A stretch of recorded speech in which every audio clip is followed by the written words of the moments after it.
Hey everybody, I'm really excited today to welcome Miss MacGyver, and you know what that means. She can do anything, and she's done everything, and we're really excited to have Suvi with us today. Suvi went by Miss MacGyver on the Pacific Crest Trail. She's since taken on a new trail name, and certainly we'll have to hear the story about that. I believe it's Space Goat, but we've followed along on her many adventures and journeys since the Pacific Crest Trail, but I thought we'd just start by getting to know Suvi. So tell us a little bit about yourself.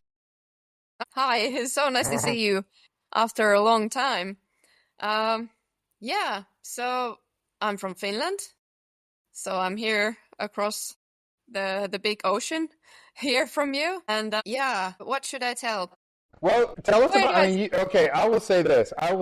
You are impressively adventurous. Like you just seem to really always be outside, always doing something new. So why don't you start way back at the beginning and say, this is how I became a person who was so fascinated by being outdoors and participating in these adventures.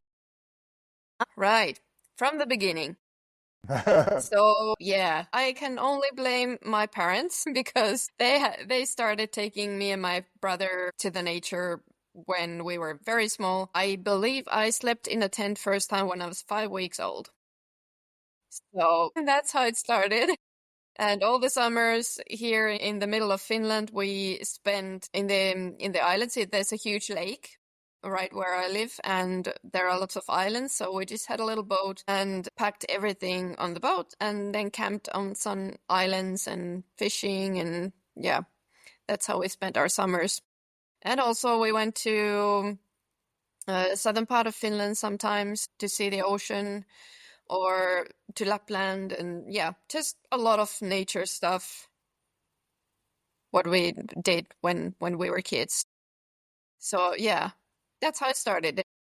Nature has always felt very safe and nice place to be. It's like home for me. Was there ever a summer where you were coming to the end of the school year and you were getting ready to go to the island when you thought, no, I don't want to go this summer? I can't remember that ever. That's great. So you always wanted to go. That's so neat. I was always ready for adventures. Oh, that's great. So when we met you, it was 2018. Was that your first longer trail by yourself?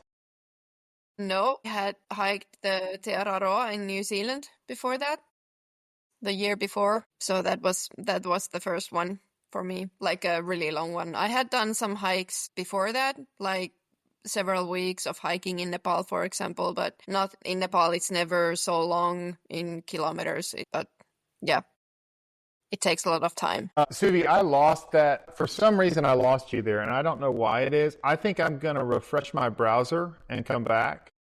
Yeah, you're just in case. Did I disappear for a minute for you? Your video is very blurry. Oh, it's back now. It caught up. Okay, it should be caught up. It's okay if it's blurry. Okay. It captures it on my end, but I just lost you for a second. So I'll have to go back and edit this. Okay, so to be truthful, if you'll just tell me to catch me up, I think I probably have it on the recording, but if you'll tell me what you said about the long trails. I did not hear what you said about what you did before 2018 as well. Okay. I started to hear the Araroa, but if you want to go back to there. So the first long hike was in New Zealand, the Araroa, which is 3,000 kilometers. So that's where I started. That was my first really long hike. I had done some several weeks hikes in Nepal before that, but a proper long hike was in New Zealand.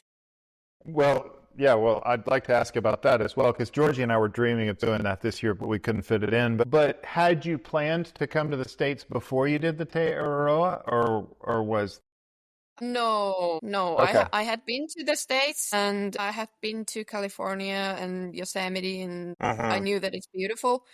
And I knew about PCT, but I kind of thought that I want to do my first long hike in a place where nothing wants to kill me in the in the nature. So no dangerous animals or anything like that. And I also had been in New Zealand before, and I knew that it's a beautiful country. But when I was there first time, I didn't have a chance to go hiking. I didn't have the gear or time to do that. So I decided then that I want to return there for some proper hiking. And I would say that 3,000 kilometers through the whole country is proper hiking. That's So it was great. worth the wait. And what year was that? Was that in 2017? Uh, 16, 17. 16, 17. Okay. Okay. And was it everything that you imagined? Oh, yeah. Yeah. So beautiful. So nice. I really like that place. I would love to go back and do some more hiking there.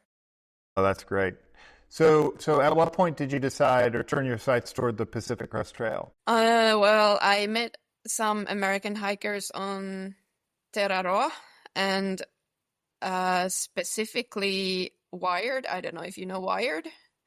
Erin Saver. She had hiked a lot. And when I asked her what is her favorite trail, she said that the PCT, of course, Wow. because I guess it was her first proper long hike. And I think somebody else also recommended the PCT. And so after returning from New Zealand, I think I was home for like a month and I had already ordered the wall map of the PCT to put on my wall. And how did you determine to do a southbound rather than northbound hike?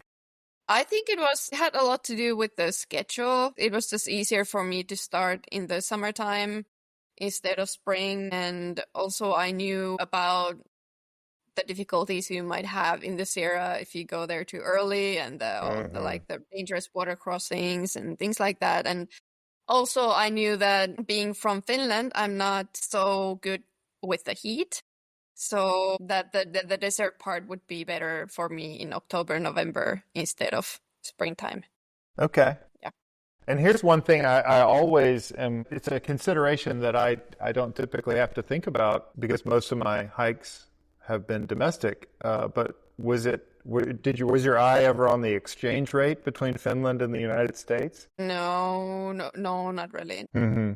Yeah, I wondered about that because my dad one time went for a visit to Austria, and he went at a particular time when the dollar became very strong against most every monetary system in Europe. And so he went over there and came back with a Mercedes off-road Jeep, and he bought it for about a third of the price of what he would have paid here. So I know sometimes those exchange rate fluctuations can play into the way that you have to think about it, especially doing resupply. I can't really plan my life according to the exchange. Well, the nice thing is it's generally pretty inexpensive to live out of a tent. Yeah. That's great. So tell me about the PCT. I guess you flew into Seattle. Is that where you came in? No. I actually flew into San Francisco and Okay. I visited a friend there before I flew to Did I fly? I flew to Seattle from there. Yeah, I think. And stayed there with the same trail angel where Bear Hair stayed. Okay. And this is what I was when I was listening to the podcast you made with Bear Hair. I guess she didn't remember that the trail angel called Kristen. Mm-hmm. She's also a thru hiker, so she came to hike with us from Harts Pass to the border and back. How cool. Yeah. So that's how we got there. And that's neat. there was also a Norwegian guy called Björn with us in the car. Okay, so you were able to. So did she park a car there, and you could store some food, and for that next move to Stehekin? No, we left the food in the privy. Oh, you did. Okay. We didn't know if we would be back at the same time as right. she would be. Yeah. Right. She still had to go back to work, and then after a couple of weeks, she also started hiking the PCT from Harts Pass. Super. Okay. Well, the same thing may happen in our conversation as happened with Bear Hair. So wherever you run into a discrepancy between reality and the book, you're welcome to correct it, and at some point we'll fix it along the way because we want to hear your actual story, not the story that I made up. So what did you think? What were your initial impressions of the PCT?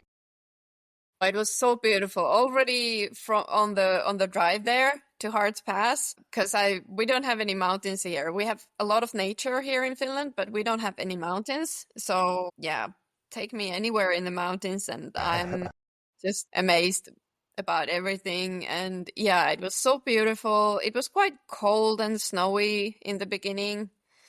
It took a while for the weather to get better. Yeah, I like, I don't mind the snow. So it was okay. And did you start out I guess you started out at a little bit stronger pace than Bear Hair, or did you stay together with her for a while?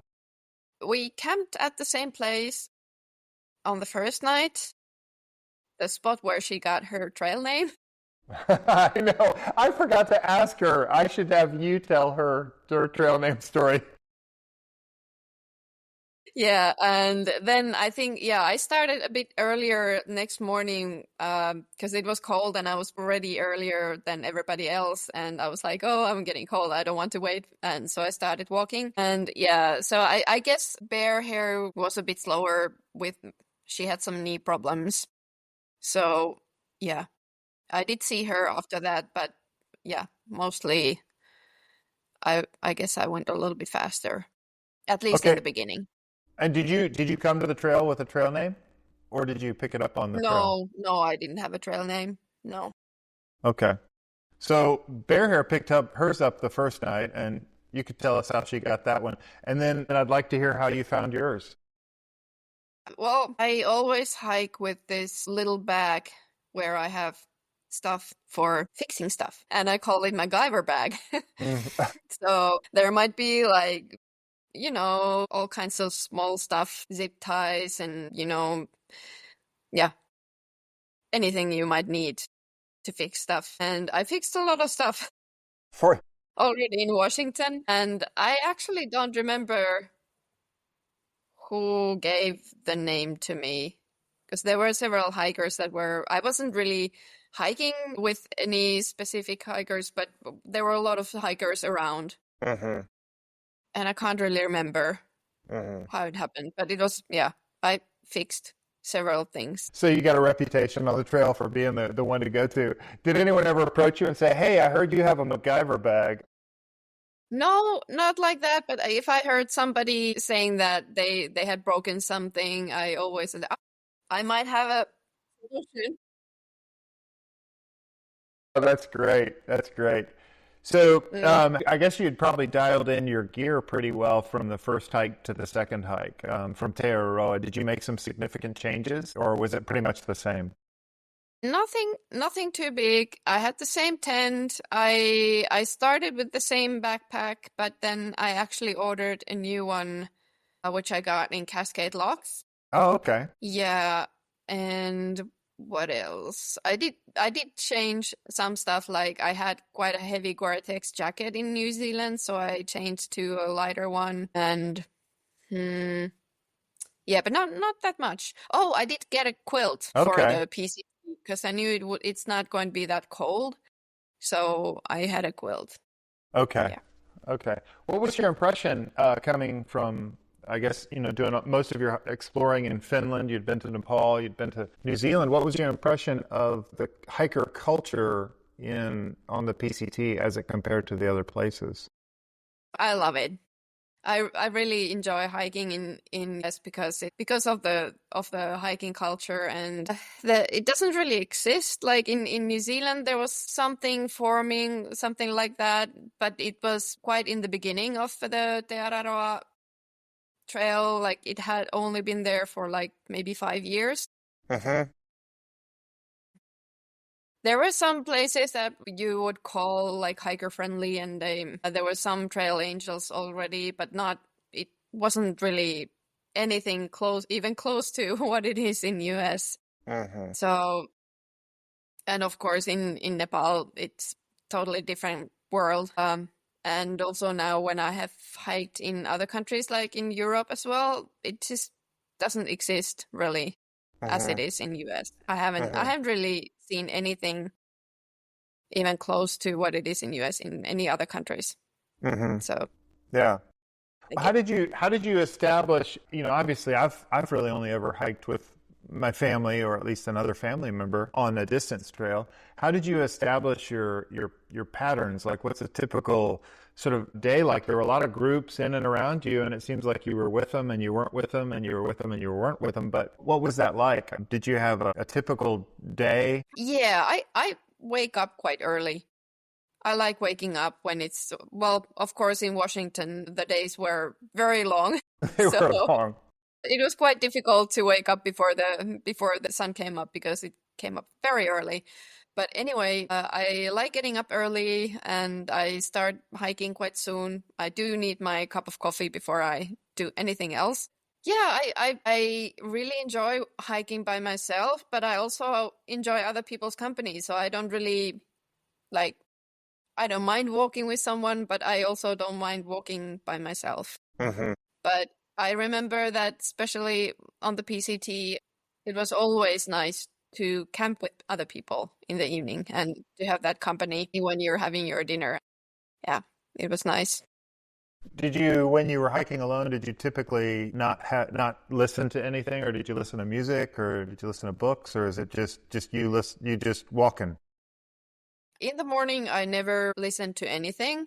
If I did listen to something, it was in the afternoon, after lunch Hmm. when you're a little bit tired. Need something to keep you walking. I don't listen to music. I listen to books. I listen to quite many books. I think it was like 27 books. Wow. The whole PCT. While I walk and also sometimes in the camp before going to bed, I might listen to some books. Yeah, yeah. I loved listening to books. The only thing that was bad for me was that I would choose these books that I always meant to read well and closely, and I would read them, but I always missed a lot. So I spent the trail time listening to these books that I wanted to. So I listened to War and Peace or Dostoevsky, or all these different books. The problem was that I would choose these long, epic stories, and my kids would be reading one book after the other and laughing and talking about the books they were reading, and I always felt like I was missing out because I would find myself stuck in a 46-hour book, and they would be reading these Mm, these yeah, 6-hour books. So, yeah, and you can't and make the speed go fast enough to catch up on that stuff, but yeah. I do like that. I like a good afternoon. I know some people do that differently, but I think the trail's a fun place to get sort of lost in your thoughts and really dial into books. Fiction or nonfiction? Both. I kind of try to do it so that I listen to some fiction and then something educational, Hmm. like both. That's great. Well, this would be getting ahead of ourselves, but you'll have to make some recommendations for us that would be good for while we're doing the Hexadrek, because I bet there are a lot of good stories about those mountains or in and around those cultures that would be fun for us to hear, and we would have no reason to know what books those would be. So Yeah, maybe you can coach us in that direction. yeah. So obviously, like Monica says, the Cascades were by far her favorite mountains of any of the trails that we've walked before or since. And Mm. I wondered what your impression was overall of Washington, and then take me into Oregon, because our experience was that Oregon was better than we expected. We'd been warned that it wasn't all that Mm. great, and we actually really enjoyed it. So I just wonder how it struck you, both of those states. Yeah, I would say that the whole from the whole PCT, the Washington part was my favorite. Uh-huh. I really enjoyed it. I did really enjoy the Sierra part as well, but I don't know. I somehow in Washington I felt like I was more in the wilderness Uh-huh. than in the Sierra, I think. And yeah, I guess also because it was the beginning of the big adventure. Maybe that's another reason why it feels so special. And also the volcanoes. Uh-huh. I like volcanoes. So Uh-huh. yeah, I Yeah. really enjoyed seeing the volcanoes and walking from one volcano to another. Yeah, it was beautiful. But yeah, Oregon, I did enjoy Oregon. I really liked it. It was a little bit easier hiking and there were a lot of lakes where to swim. Uh-huh. And yeah, I like swimming. Yeah. Especially when it gets hot like that. It was hot in Oregon. Oh yeah. Yeah. Yeah, that's great. One thing that I've noticed is that and I'd be interested in, because you've been a lot more places than I have in the world. I was struck this summer when we went to the Great Divide Trail at how unimpressed I was with the trees. And I couldn't figure out for a while that that's what it was that I was missing. But Okay. I just don't know that I've seen better trees anywhere than in Washington and Oregon. It's just those forests Yep. are so amazing. Yeah. It was so green and so like, yeah, it was beautiful. I really liked the forest as well. Yeah, I can imagine. Wouldn't they be the same kind of trees in Canada as well?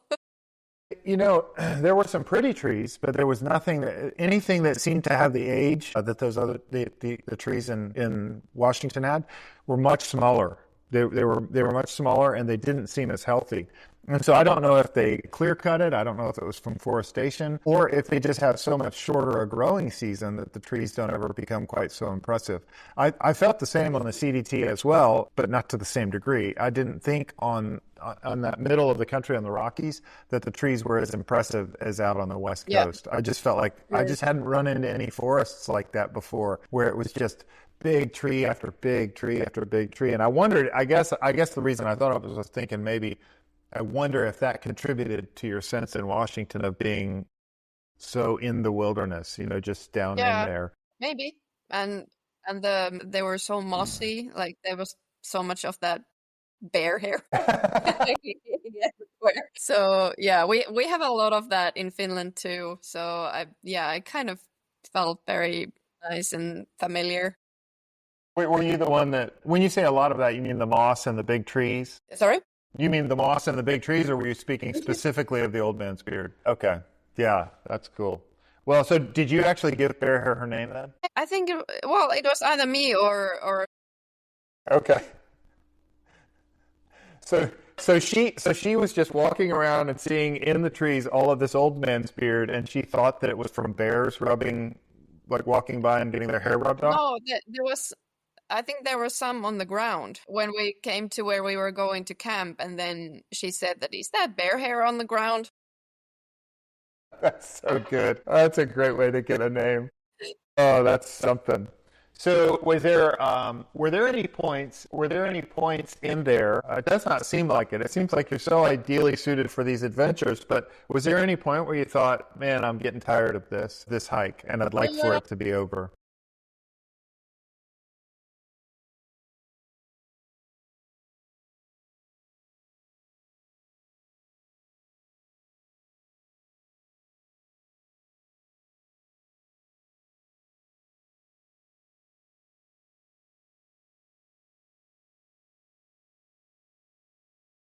Mm-hmm.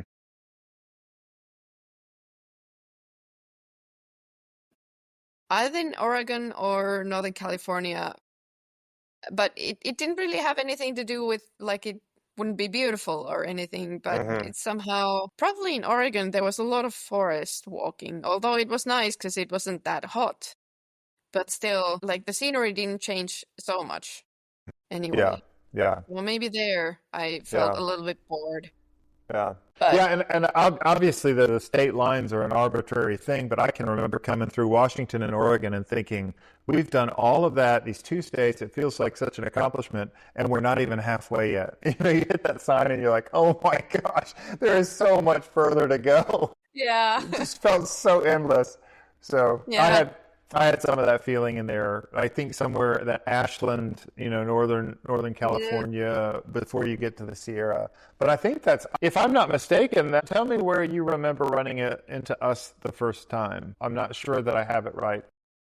It was that climb out of Belden. Okay. Yeah, I remember it was me and some other hikers. We were sitting there having a break, I think. I was with Sassafras at the time. Okay. Yeah. It was her and then maybe King and whoever was hiking with him. Shivers, I Those think, people. was, yeah. Yeah. Okay. So I remember it was then. I did leave you out of a moment that I remember seeing you. It's the day that I lost the GoPro and had to go back for it, and I ran into you and Sassafras.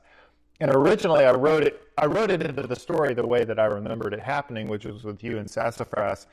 But then I thought for the reader it might be confusing because most of the stories I was telling about other hikers at that point were about Troubadour, and I know he was in and around that area.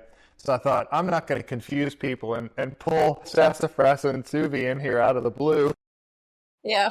And have them be the ones. So I turned it into him. But I do remember running into you that day, and I was quite despondent, as I recall, like having to walk backward up the trail to get that GoPro. Did you catch up to our family that day? I don't remember. No, I think I met the whole family that day because I remember talking to Georgie, and I remember that I did ask her like where you are from. I knew that there is a family of 6 on the hike, but I hadn't seen you before. And then when I saw you, I talked to Georgie and asked her, of course, how old she is. And then I did ask her when she said that you're from Florida, that, okay, so had you ever seen snow before on your hike? And she was like, no, I have never seen snow before. And so I thought that, wow, well, that's very brave going hiking in the snow because there was quite a lot of snow in the beginning. Yeah.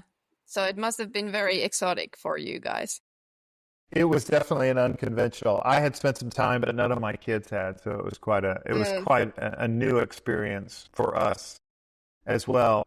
And I think another significant. Well, there was one day we came onto you, and it was such a surprise because we didn't expect to see anyone up there. We went off trail for some water, and you were up at the top of a creek. I don't know that you would remember that, but there was an off trail place to get water, and we came up and you were just there, and we got to get water with you. But it may have been a similar day to the day that we ran into you at that hut, that ski lodge, backcountry ski lodge. Yeah, it's probably right in the same area, and that was right near Donner Pass. So, but that was a really fun. It was fun. I feel like that was the first time that I got to really talk to you. I think you had interacted with my family more than me at that point. But it was very nice. Very nice to have some company at the hut. Yeah, that was a neat place too. I didn't expect to find, because it's not a lot of that on the PCT. You don't see a lot of those kinds of places, but it was a neat area, I thought. So yeah, that was neat. And I remember feeling, I don't know how you were feeling at that time, but I remember feeling sort of like that pre-Sierra. We're almost there. We're almost to the good stuff. Like, and it was getting colder at night. I think it was cold that night as well. But that was really neat. Like frost on the ground in the morning. Yep.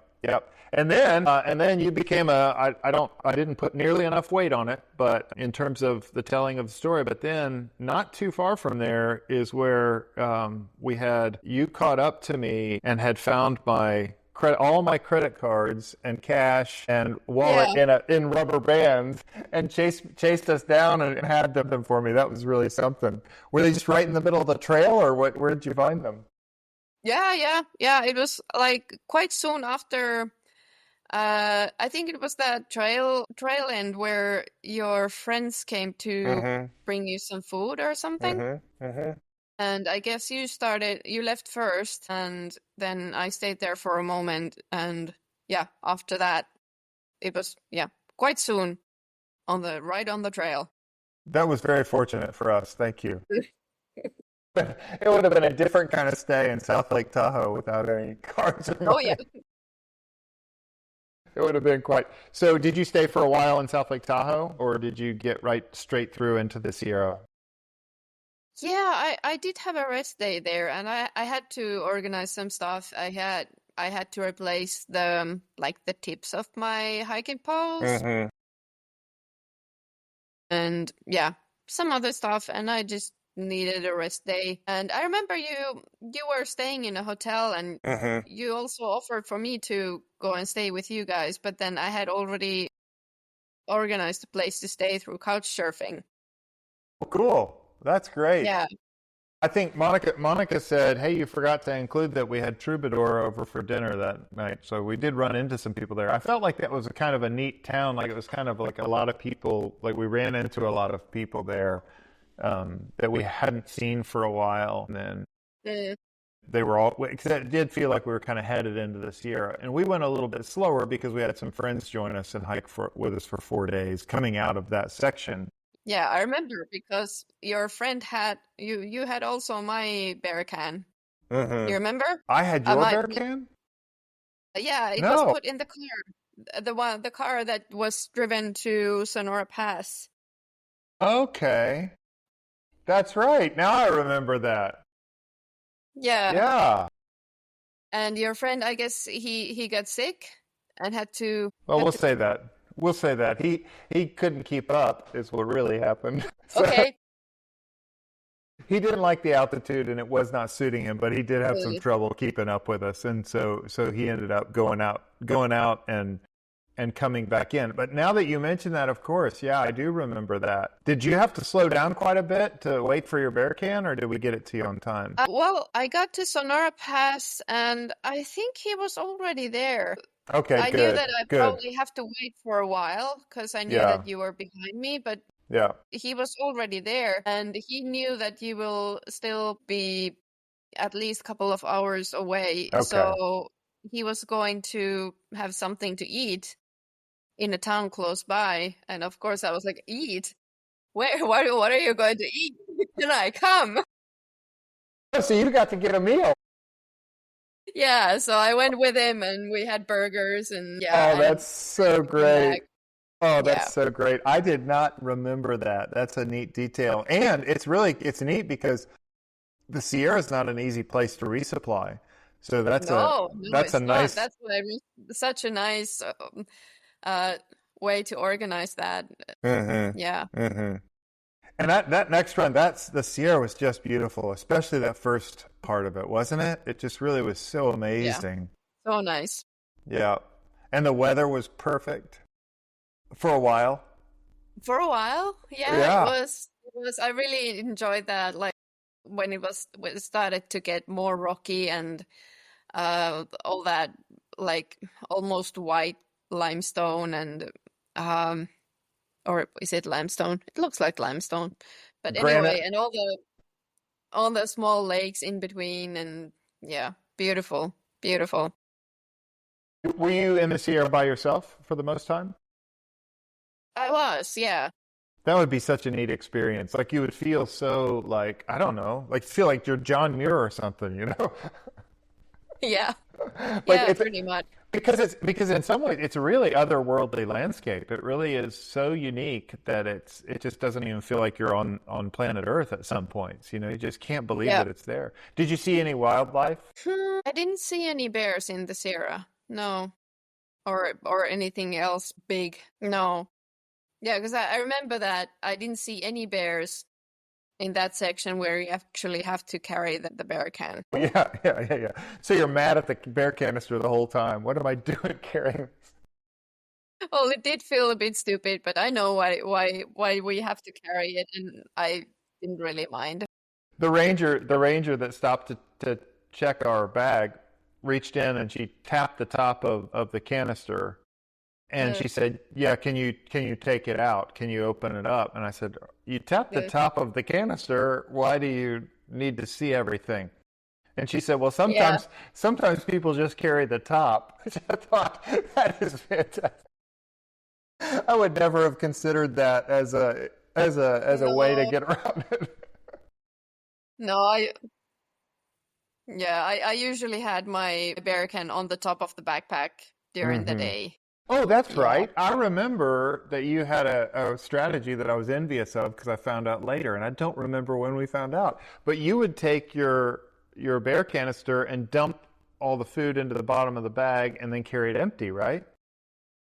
Well, I did put like, especially when the weather was bad, I had my down jacket in there, or like something Yeah. light.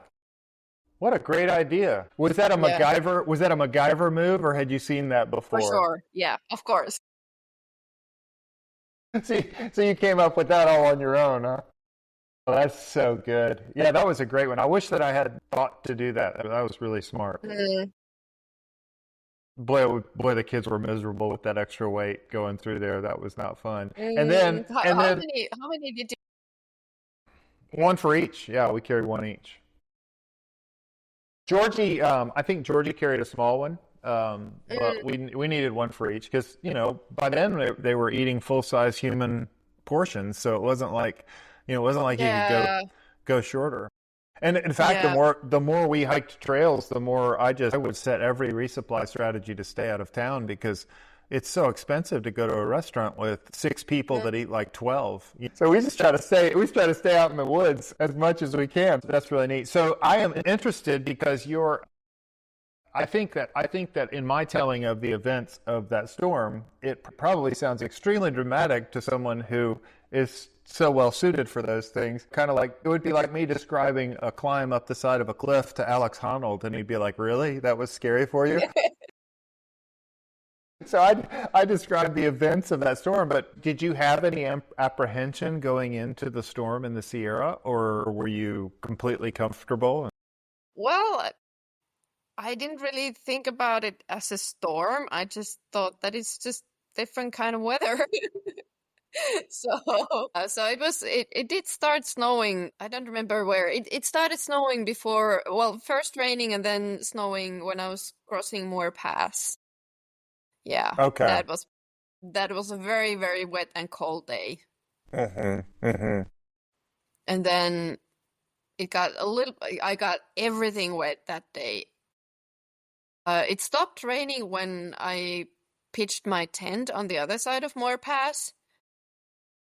But it was so humid that like my tent was like a rainforest, it was Yeah. like I woke up so many times that night when there was like water dripping in my face, and I had to dry my tent with a cloth, and Oh, yeah, everything was wet the next day, and I was like, okay, I really hope the weather gets better so I can dry everything, otherwise it will be very cold next night because I knew, well, I guess that there was some pass where I could have gone off earlier before Kearsarge. But yeah, Bishop yeah, Pass. So you were thinking yeah. you must have been right where we were. Where were you the night of the snowstorm? Where'd you spend the night in the snow? I don't know if it's the same one, but yeah, it was probably because I stayed in Bishop. I don't remember if I had a rest day in Bishop, and when I was coming back, you were coming You were down. you must have been ahead of us. So you must have you must have gone past the shelter the night of the snow. Yeah. So you were ahead of us. Mhm. Yeah, you were ahead of us because yeah, if you spent a day in Bishop or a night in Bishop. I think I think I had a rest day. I can't really Yeah. remember. Okay. Probably had. Yeah. Yeah, it's so funny because I would say if you ask my family, any of them, they would say that was the most, they were scared. That was so formative that the fear of that storm and your experience was much different. And you were by yourself, I assume, for that rain day. Yep. Yep. By Wow. myself. All right. And then you hopped right back out on the trail and kept heading south. Tell me about Mm. did you summit Whitney? No, I did not. No, I camped just below, where you start climbing to Whitney, and it was a really windy night. I barely slept because it Yeah. was just so windy, and my tent was flapping, and it was annoying, and I was so annoyed in the morning. I was like, I'm not going up. That's I great. don't care. I've been so much higher before. Like, I don't really care. I'll just keep hiking. Yeah. I think had I not been alone, I might have made, or had I been alone, I might have made the same decision. And Mm, it is there are pretty moments on the way up, but it's not that beautiful. You would have seen it from the backside. It's not that pretty from the yeah. backside. It really would be from the Yeah. front side that it would be impressive. So I guess you make your way pretty quickly into Southern California. What was your expectation and experience of Southern California in terms Well, of the trail? first of all, I don't know why, but I kind of thought that it would be more flat. Uh-huh. It wasn't. Uh-huh. Yep. There was still so much up and down. Uh-huh. Of course, it was a lot easier. Uh-huh. We were not in high elevation anymore, and it was getting warmer. Yeah. So I really enjoyed it. I loved being up in the mountains, but then you can, like at night, you could see the lights of Yes. like Los Angeles, and I think it was Yeah. so cool. Yeah. And it wasn't so cold anymore. You didn't have to go straight into your sleeping bag when you set up the camp. And it was beautiful. Did you? Especially like the sunsets and sunrises in the desert. It was Mhm. just magical. Yeah, I anticipated dunes and tumbleweed, and it was very much different than that. I don't know why.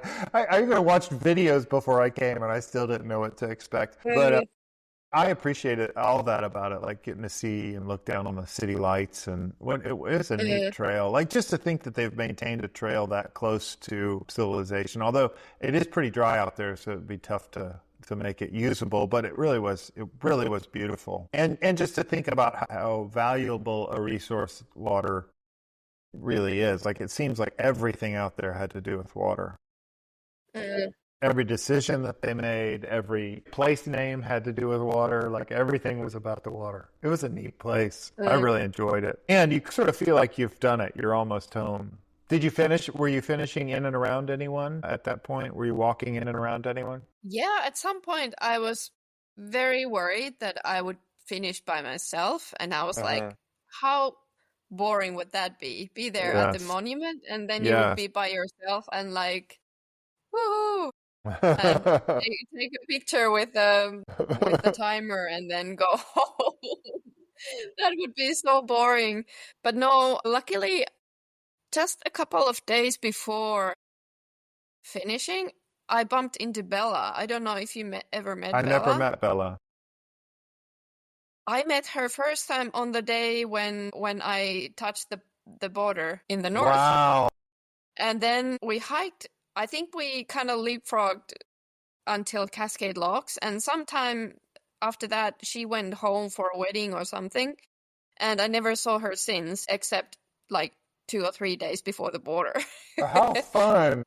That's neat. Yeah, and she was hiking with her brother, and also there was a Taiwanese girl called Soda, and who else? And Sue. Do you remember Sue? I don't Swenja? remember Sue. I think He's I may. from Colorado. At least he lives in not in Colorado. He lives in Jackson. Brendan, I think his real name is. Okay. Or Brendan, something like that. Anyway, so I hadn't seen him either for a long time, and then suddenly he was there. So yeah, we had a nice little group finishing at the same time. And Bella's mom had driven all the way there with a trunk full of food.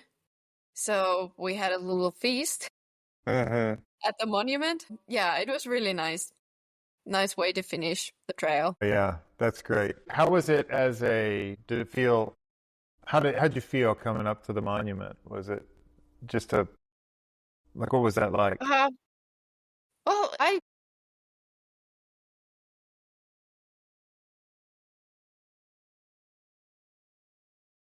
Mm.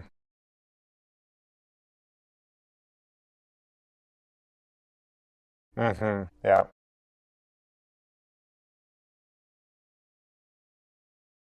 Yeah.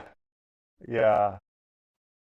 more like on the way home that I got more emotional. Like, okay, well, the adventure is over.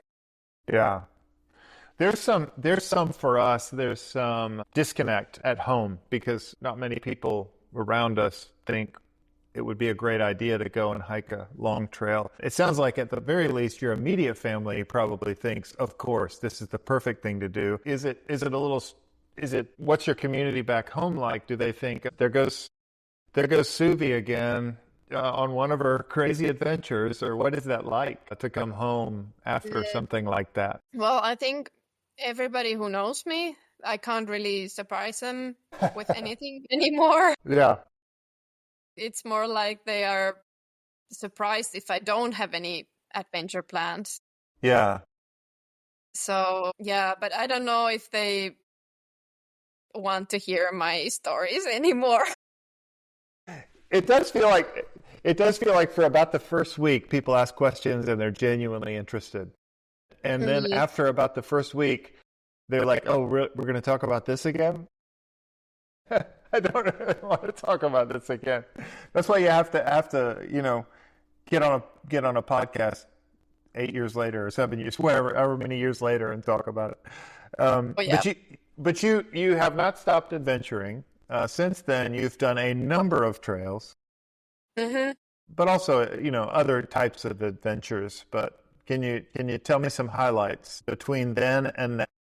Well, one that is very different that I have different from the PCT or any other hike in US is the Great Himalaya Trail in Nepal that I had been planning to do for a long time, but I just didn't feel ready until 2019 when I decided that, okay, so like a year after the PCT, I decided that this is a time to start hiking, but it's quite difficult logistically. So I decided to do it in smaller pieces, smaller sections. The Great Himalaya Trail in Nepal is about 1,700 kilometers or 1,500. It depends what kind of route you choose. So I did the first third in 2019, like from eastern Nepal. And then a little bit over a year ago, I did the second part, like the mid-Nepal, in the middle of Nepal, and I still have Western Nepal to do at some point. But yeah, that was one of the things I did after the PCT. And then there was the pandemic when you couldn't really do anything. And when that started getting a bit easier and we were allowed to travel more freely in Europe, I went to the Pyrenees and hiked from the Atlantic to the Mediterranean, and that was amazing. So I'm very excited for you that you're going this year. And what else? That was 2021. And then the next year, the Continental Divide Trail, which of course was also amazing, And then, last year I hiked a section of the Hexadrek in France. I only had 1 month, so I just chose the section that had the most elevation, of Good. course. So that was the Alps. Okay. What did you think of the Alps? Oh, it's beautiful. Very different again. In the Alps, you are never very far from other people. There is always some kind of village or at least a mountain hut or something close by. So it's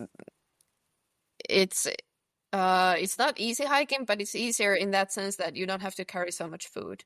Yeah. You can always have lunch at the huts, and I carried I didn't carry more than 3 days of food, I think, at the time.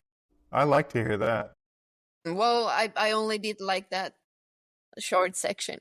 Oh, that's great. So, I would love to know, because I've done both of them, what your impression of, by comparison, the PCT and the CDT. Well, I always describe the CDT as PCT's cousin, who is a bit more wild and yes, not... that's a great description. And because there are so many options, none of them are so well established, like the trails, and you always had to be a bit careful so you don't get off trail, or which you didn't really have to do on the PCT because it was so easy to follow. And also the weather on the PCT, the weather was mostly good. I think I remember noticing somewhere in Northern California probably that I hadn't checked, like when I was on the PCT, that I hadn't checked the weather forecast for like a month. Wow. Because it was just always good. But on the CDT, like thunderstorms every day, and it's so much more extreme. And of course, because of that, you have to consider it when you're choosing your gear as well. Yeah. So, yeah. Would you? That's such a good description. The wilder cousin of the PCT, because it really is more extreme in every way. It's more extreme in its variation, in its weather, and the trail itself can be a lot more difficult in certain places. How do those compare to the Hexadrek for you? Because I guess by doing the Pyrenees, you've done portions of the Hexadrek through the Pyrenees. as well. So Yeah. you've done a piece of the Alps and some of the Pyrenees, and then this summer you'll have to join us going through the rest of it up on the north-south part. Let's Tell see. me, yeah, how do those mountains compare for you to what you've seen on those two trails in the States? Well, the Alps are so much steeper. It's Uh-huh. so steep. Um, on the CDT, for example, the you climb quite gradually anyway, always. But in the Alps, you go during the same day, you go up 1,000 meters, and then you go down 1,000 meters, and then you in the afternoon you climb another 1,000 meters, and then you go down another 1,000 meters. So it's like this. When on the CDT, it's more like gradually up and gradually down, and yeah, it's very very much steeper. And of course, like the you mentioned the hiking culture, there are a lot of hikers in the Alps, but I felt quite lonely there actually, Huh. because I do speak some French, but not enough to have like a conversation with the locals, and they were not so eager to start a conversation when, like if I was at a Yeah. hut and there's a lot of people, everybody speaks French, and I'm there sitting by myself. They let me sit by myself all evening, and nobody wants to talk to me unless I go and try to talk to someone. And then as soon as they notice that my French is not very good, they're like, let yeah. Uh, so that's the downside of hiking in that area. I really Mhm. enjoyed it, but I did kind of miss the company. Yeah. I met only a couple of Hexadrek hikers. Yeah, so that didn't really help either. Yeah. What did you think? I've sent you a spreadsheet of our initial sort of pass at it. Mm, Did you have the impression that, boy, this looks too ambitious? These people are going to they won't get this accomplished? That was one of my questions. well, I think it wasn't until the Alps yet, at least. I'm not in the Alps. I've done two Yeah, lower country sections. It was the one and then section four coming north yeah. was my So idea. I don't really know anything because I haven't been to those sections, so Okay. I can't really comment. It did not look like the gain and loss was quite as significant in those sections as the Really. others. Yeah. What about calendar? My understanding is that the Alps are very difficult in terms of, like, you don't want to get there too early. Mm, But I think I'm avoiding that by starting where my goal is to try to get Georgie back for school as soon as we can. And so my mm. hope is to start end of April and do the lower sections and then enter the Alps after having completed about 1,000 miles, of trail, Yeah. leaving the Alps and the Pyrenees essentially for Yeah. last. I think it's a very good idea. And like jumping into the like south and starting from south to north after the first section, I think that's a good idea because of course there's hopefully less snow in the south than in the north. Yeah. Yeah, I think it will work. How about We don't know yet how much snow there will be. uh Last year there was a lot of snow, and I started hiking in the beginning of July from Lake Geneva, and there was still way too much snow to do some of the sections, so I had okay. to take a lower route uh, in some places. Did you take crampons and an ice axe or I didn't have an ice axe, but I did have micro spikes. microspikes? Okay. Yeah, yeah, Okay. but And those sections that had too much snow, there you would have needed like proper mountaineering gear to go okay. up. Yeah. I think maybe I'll try to skip them by weather and then get there when they're ready for me. Especially if you're doing the same thing. I'm not gonna try to out McGyver. I'll tell you that right now. Oh, that's great. Well, I'm very excited. What about gear itself? Should we be okay if we're pretty similar to, would you compare it to a CDT in terms of weather, or would you think more like the PC? Well, I was there in July, Uh-huh. and I also spent some time in the Alps, but in Switzerland a bit later, like end of August and September, and um, it was quite warm. So yeah, I rarely used my down jacket, but of course Okay. you never know. It can be windy, and I had a rest day every week because of the rain. Oh, you did. Yeah, so I planned my hiking so that when there is rain in the forecast, I book myself into a hostel or something and stay out of it because it's just miserable. Is it kind of a torrential rain? Is it cold rain? Is it just misty and Yeah, miserable? it was very cold. Hmm. Well, I got cold quite soon when it started raining, and it was like when it rained, it wasn't like a little bit of rain, it was a lot of rain. Hmm. Um, yeah, like in Chamonix, they had to evacuate some of the campgrounds that were close to the river because they flooded so many times. There was a lot of rain in the Alps last summer. They had quite bad floods in some sections. I think it was in the one of the national parks along the Hexadrek. They had to close the trail at some point. I had to go to the other side of the river to hike on the road because the floods had taken the trail. So, Wow. yeah. Wow. Okay. Are they pretty quick about restoring those things, or do they do alternates around them, or I don't really know. you moved on?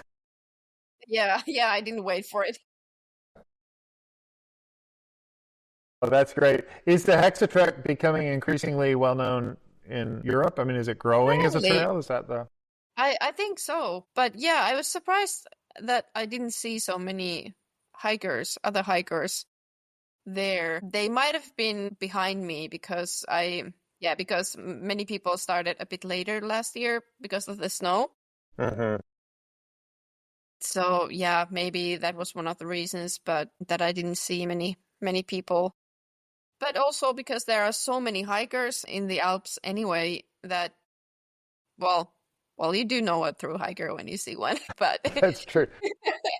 Or smell or but yeah, there were some areas that had a lot of people, like the Mont Blanc area. I actually happened to be in Chamonix at the same time as one hiker that I had met in Nepal the year before. It Yeah, in the forecast there was like 2 days of very bad rain, like a lot of rain. That's when the rivers flooded. So we stayed in the same place with him, and he was about to go and hike the Tour de Mont Blanc. And I was like, well, I've never done that before. I guess this is my chance to do it. So I just went with him. So I hiked the Tour uh-huh. de Mont Blanc with him, and then continued on the Hexadrek. And Yeah. the Hexadrek covers some of the Tour de Mont Blanc anyway. So Yeah. yeah. Well, I want to.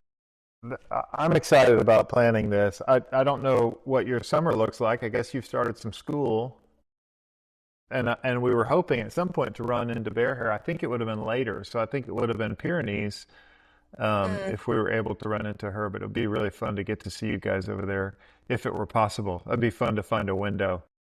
So. Yeah, I have no idea when I'm going to. Of course, I don't have school in the summertime, but I Hmm. have to work, and Yeah. I still don't know where I'm going to work. So Somewhere in the everything, Pyrenees that I. so it kind of depends on Sure. what Yeah. my calendar looks like. Yeah. Yeah, I'm going to Greenland in August as a tour leader, and after that, I would have some time. Probably, I know that then I would have time, but I don't know if you'll be home already then When is that? in August. We'll see. We're going to try to push for being home as early in August as we can for her sake, because she has Yep.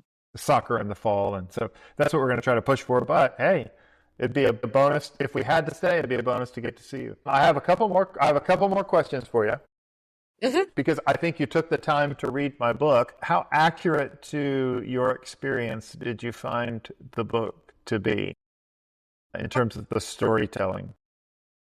Yeah, it sounded very familiar. I could almost see myself walking through all that stuff that Hmm. when you were talking about it. I could see the places where I have been, and uh um yeah, of course I have no idea what you have been doing there, only those moments that we shared together. But yeah, it sounded very nice, and it was very nice to hear like the whole story of your hike, because Hmm. I was only part of very small moments there. Yeah, it was great. But there is one thing, so I listened to it as an audiobook, Hmm. and it was quite funny how whoever was reading it made me sound like I'm from Austria. Yeah, it was.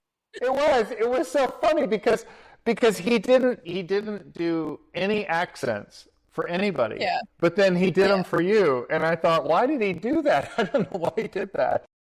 I don't know, and I kind of, it sounded like I'm talking like Schwarzenegger. Oh my gosh, I didn't even think about how that would sound.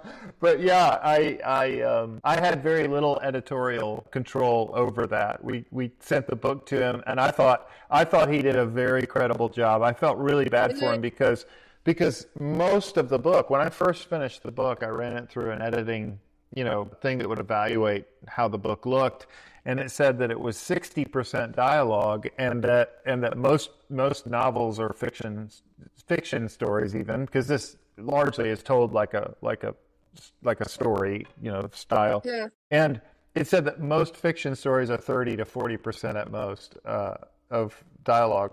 And I felt bad to him because there was such a large cast of characters, between all my kids and all the people we met and all that stuff. I really felt bad for him. But it was funny that the only accent that he attempted was yours the whole time. And he got it wrong. I'm sorry. I got it way wrong. Well, good. Now anybody that listens to the book, listens to the audio from here, can actually insert your actual accent and Mm, voice yeah. into the storyline. That's what we need to do. We need to create an audio file. You can read all of your lines, and we'll insert those for people so they can grab them. Mhm. Yeah. What Suvi really sounds like. Oh, that's Yeah. great. And then there was one thing that I said in the book that is not true. Um, What was it? hitchhiking, hitchhiking is not illegal in Finland. Oh, it's not. Okay. No, no, it's not. I'm taking a note right now. I'll change that. Yeah, All right, it's not so. hitchhiking. It, yeah, it's not so common here, but I've hitchhiked in Finland, and it's not illegal. It's just not so common. There's a new edit of the book coming, and it will have that repair and a lot of bear hair repairs as well. So we'll get this thing right. Okay. It might take 10 years, but we'll get the book right after all. Yeah. And the Okay. second question is, I know there's a lot of animosity toward and frustration with the Appalachian Trail, but I feel like you're so close to the Triple Crown. And No, and and and I'm I telling don't you, want to. everybody says it's a terrible trail in my family, but I loved it. I think it's a great trail, especially for people that Mm, read books and listen to books on trail because there's so much history. And it's such an mm. easy trail. Like it's so easy. You're so close. Yeah, the thing is that there are so many trails in the world, so many, and I have already hiked almost a year only in US, and that would be like another 4 months at least. Well, 4 months. I don't know how long it took for you. It's a bit shorter. It's short. It took us 3.5, so you could do it Mm. even faster than us. But yeah, I'm not saying it's never going to happen, but it's not on the top of my list. Okay. Yeah. All right. Well, when you do, you can use us for a home base before you go up. We'll get you started. We'll mail you packages. We can be your point of contact. Yeah. Skybird actually said that she really enjoyed it, that she Hmm. wasn't expecting it to be so nice, but she did Hmm. like it. So, and I trust her as well. Hmm. I trust you Hmm. too. Well, I would do it southbound because I think the biggest negative of that trail is the March, the beginning in March, in Mm, in an otherwise beautiful section. We love North Carolina in the summer. We love it. It's a beautiful place to be. good. It is miserable in March. It's brown and dry and ugly, and Right. so we had 400 miles of trail that we didn't even enjoy the trail. It was not Yeah. rainy, it was cold, it was unattractive. And so that's a significant portion. So I would do it southbound if I had to do it again. Oh, Um, that's the way to go. Always southbound. Did you southbound the CDT as well? I'm jealous. You could do a full southbound. That would be so good. Yeah. Well, that's great. Well, thank you so much. It's been really fun talking to you. I am sure that I will be picking your brain as we continue to approach the Hexadrek, and I know there are lots of fun adventures to come for you. If you want to, you can tell people how to find you on Instagram, or you can tell them that you're not to be found and you want to hike in isolation. You Either can way. find me in the mountains. That's exactly right. No, my Instagram is Suvi's Adventures, so that's where you can find me. I do have a blog, but it's in Finnish, but you can find the blog also on my Instagram. And I know that some of my American friends have been reading my blog successfully with some kind of Yeah. translation thing. Yeah. Because I always write when I'm hiking, I write like a diary. So I write every day, and then so I have diaries from all my long hikes on my blog. Do you ever read any of Twig's daily diaries? Yeah, I That's do. so fun. Yeah, yeah, yeah, I love it. I'll have to learn Finnish or how to hit that translate button so I can follow yours as well. That would be fun. So Yeah, yeah, I think lots I'll of go good with. material, lots of Hexadrek too. Ooh, I'm definitely going there right now. And that, are you very technical, or is it more just this is what I've seen? I assume. No, it depends. Depends on the day.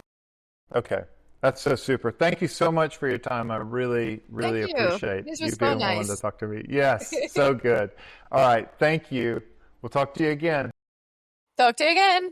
Bye.